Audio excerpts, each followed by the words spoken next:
जिसको कपिलोपाख्यान कहते हैं। मनु और शत्रुपा के द्वारा 3 पुत्रियां हुई, आकुति, देवहूति और प्रसूति। 2 पुत्र हुए,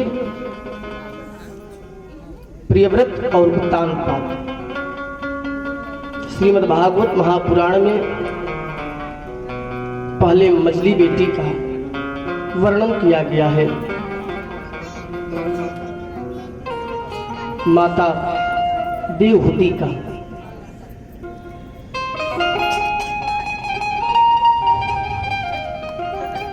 माता देवहूति का वर्णन किया गया है। महामुनि कर्दम मुनि से विवाह करने के लिए कहा गया तो हम मान नहीं रहे थे, अपना इच्छा प्रकट नहीं कर रहे थे। जब लोगों ने प्रार्थना किया, आइए हमारे बड़े भाई साहब आकर के स्नेह प्यार दुलार आशीर्वाद देने के लिए उपस्थित हैं। इस व्यासपीठ से हार्दिक अभिनंदन है, वंदन है। तब उस समय लोगों ने प्रार्थना किया कि महाराज आप विवाह करें। हमारे जीवन में 4 आश्रम बतलाया गया है। प्रथम क्या है? ब्रह्मचर्य। ब्रह्मचर्य आश्रम जो है, प्रथम आश्रम का वर्णन किया गया है। तत्पश्चात गृहस्थ, और गृहस्थ के बाद वानप्रस्थ, और वानप्रस्थ के बाद संन्यास। स्टेप बाय स्टेप चढ़िए, सीढ़ी बाय सीढ़ी। आप एक ही बार चाहें कि आगे चले जाएं 4थे सीढ़ी पे तो सावधानी हटी, दुर्घटना घटी।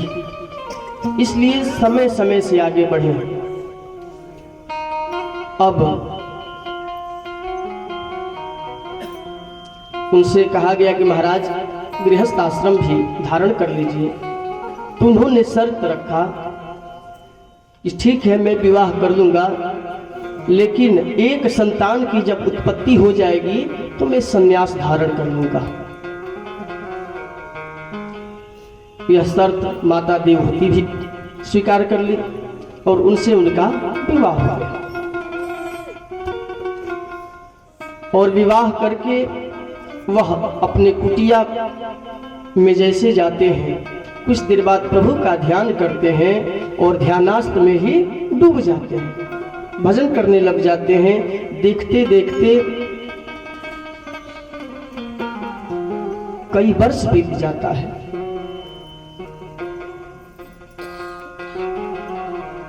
उनके शरीर में दीमक इत्यादि लगना प्रारंभ हो जाता है। माता जी आज सोच रहे हैं कि पति का सेवा ही परम धर्म है। परम धर्म क्या है? पति का सेवा करना एक नारी के लिए। जैसे कहा गया है एक श्लोक में, धनंजय हाटक परीक्षा महारणे शास्त्रभृतं परीक्षा विपत्ति काले गृहिणी परीक्षा विद्यावतां भागवती परीक्षा। सोने की परीक्षा जो है अग्नि में की जाती है। ओरिजिनल सोना है, आप अग्नि में डालिए, कुछ दिक्कत नहीं होगा। धनंजय हाटकसम परीक्षा महारणी शास्त्रभृतं परीक्षा। शस्त्रों की परीक्षा रण में की जाती है। और विपत्ति काले गृहिणी परीक्षा, विपत्ति काल में गृहिणी की परीक्षा यानी पत्नी की परीक्षा की जाती है। उस समय पत्नी साथ में है तब तो समझिए कि वह धर्म पत्नी है, नहीं तो टाटा बाय बाय कह करके 9 2 11 समझिए कि अब वह धर्म पत्नी नहीं है। विपत्ति काले गृहिणी परीक्षा, विद्यावतां भागवते परीक्षा। विद्वानों की परीक्षा भागवत में की जाती है। जो विद्वान लोग हैं उनकी परीक्षा भागवत जी में है। इसमें एक एक अक्षर पे संत महात्मा लोग हैं जो हजारों हजारों वर्षों तक बोल दिए हैं, वर्णन कर चुके हैं। ओम शब्द मात्र बोला जाए तो समझिए कि कई दिन तक चलेगा। उसी तरह से गृहस्थ आश्रम उत्तम आश्रम है। हम जिस आश्रम में हैं समझिए कि सबसे उत्तम आश्रम। साथ में ज्ञान की बात भी हम श्रवण करते चले ताकि समझ में आएगा कथा की तात्पर्य क्या है। कथा की जब मंथन होगी तो उससे उसका तत्व निकलना है, तो हमें तत्व मिलता है। क्या इससे मिलता है? गृहस्थ आश्रम जो है सबसे उत्तम आश्रम है।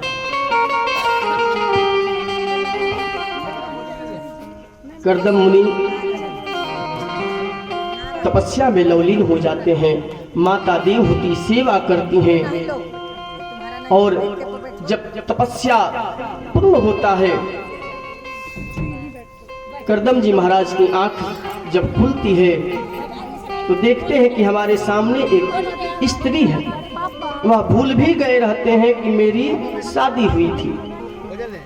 पूछ रहे हैं कि देवी आप कौन और यहाँ रहने का कारण क्या है? माता देवहूति कहती है कि स्वामी मैं आपकी पत्नी, आप मुझे नहीं पहचान रहे हैं? आप पत्नी हैं? तब उनको याद आता है कि हाँ हम तो विवाह किए थे।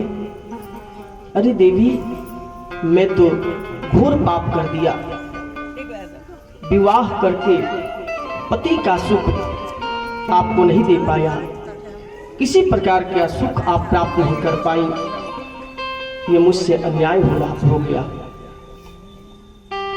माता देवहूति कहते कि नहीं स्वामी आपकी सेवा में ही हमारा सब सुख है। कर्दम मुनि कहते हैं कि आप क्या खाई कैसे रही इस जंगल में, हम तो ध्यान मग्न थे। माता जी कह रहे कि जो मिला जैसे मिला मैं रह गई, आपकी सेवा में ही मेरा चित्त लगा रहा, भूख प्यास की चिंता ही नहीं। अब कर्दम मुनि कह रहे कि देवी हम आपकी इस सेवा से प्रसन्न हैं, आप वरदान मांगिए। माता देवहूति कहती हैं कि स्वामी एक पत्नी को क्या चाहिए, मातृत्व तो सुख प्राप्त हो जाए, इससे बड़ा क्या है। मैं माँ बन जाऊं, संतान की प्राप्ति हो जाए, और क्या चाहिए। कर्दम मुनि कहते हैं कि ठीक है, और अपने योग माया से एक सुंदर विमान प्राकट्य करते हैं। विमान आता है और कहते हैं कि देवी आप उसमें प्रविष्ट हो जाए, चढ़ जाए। माता जी संकोच कर रही हैं और समझ गए कि कई वर्षों से स्नान नहीं किए हैं, शरीर में दीमक लग गया है। महामुनि कर्दम जी कह रहे कि जाकर के आप इस तालाब में स्नान करिए। जैसे स्नान करती हैं एक सुंदर युवती की तरह माता देवहूति हो जाती हैं और महामुनि कर्दम जी भी सुंदर दिव्य स्वरूप तपस्या से अपना बना लेते हैं और उस विमान में प्रविष्ट हो जाते हैं। और इतना घूमते हैं, इतना घूमते हैं कि देखते देखते एक नहीं 9 पुत्रियों का जन्म हो गया।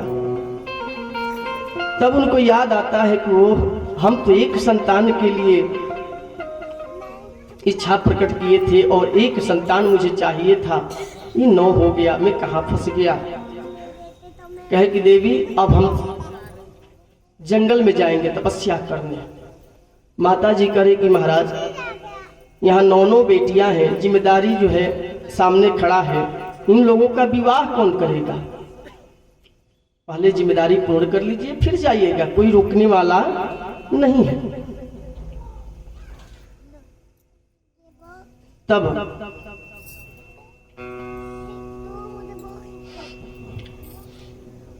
उस समय करदम जी महाराज रुक जाते हैं।